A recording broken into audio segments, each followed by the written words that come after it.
ए ढिलो भयो कान्छ मैले खाना पकाइदिएछु खाना खाएछ है हुन्छ बाबा कलेज टाइममा गए है ल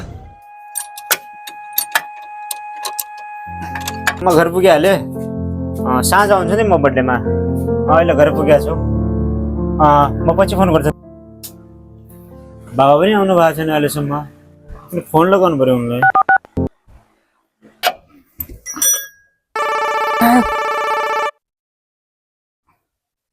हेलो हेलो भन बाबु बाबा अहिलेसम्म किन आउनु भएन खाना खान मलाई आज गाडी छिटै रेडी गरेर दिनु छ त खाना खानको लागि त आउनु पर्छ नि हजुरले त खाना खाएर टाइममा क्लास गएस् है ल हुन्छ हुन्छ म नभएको चिन्ता बान्छ मेरो छोरा के गर्ने अब कति भोक लागेको छ बाबालाई कति भोक लाग्यो होला खाना खाएर उनलाई पनि खाना पुर्याएर आउँछु म पनि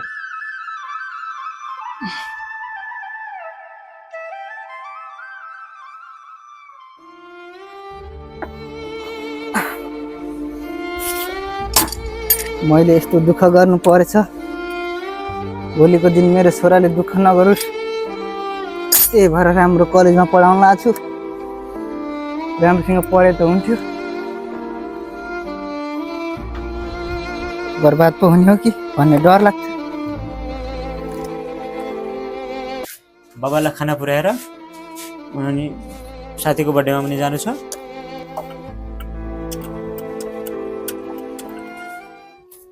बाबा ए खाना लिएर आइस खाना म आउँछु त घर किन लिएर आइस त तैँले खाना साँझमा बर्थडेमा जाने हौँ हँ मलाई आउन ढिलो हुने हो अनि बर्थडेमा गएर छिटो घर फर्कै आउने होलास् नि होइन ला पैसा ल छिटो आइस नि घर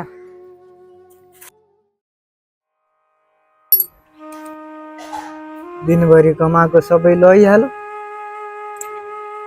छोरो हो नदिउँ भएन पनि भएन बर्थडेमा जानु पैसाको कदर जुन दिन म मरेर जाने हो त्यो दिन बल्ल थाहा हुने अहिले त हावामा हिँडेछ पैसा कुरा छ थाहा छ के छ यसका साथीभाइहरूले पनि कसैले सम्झिने छैनन् मेरो अहिले बल्ल पैसाको कदर म मरेर गएँ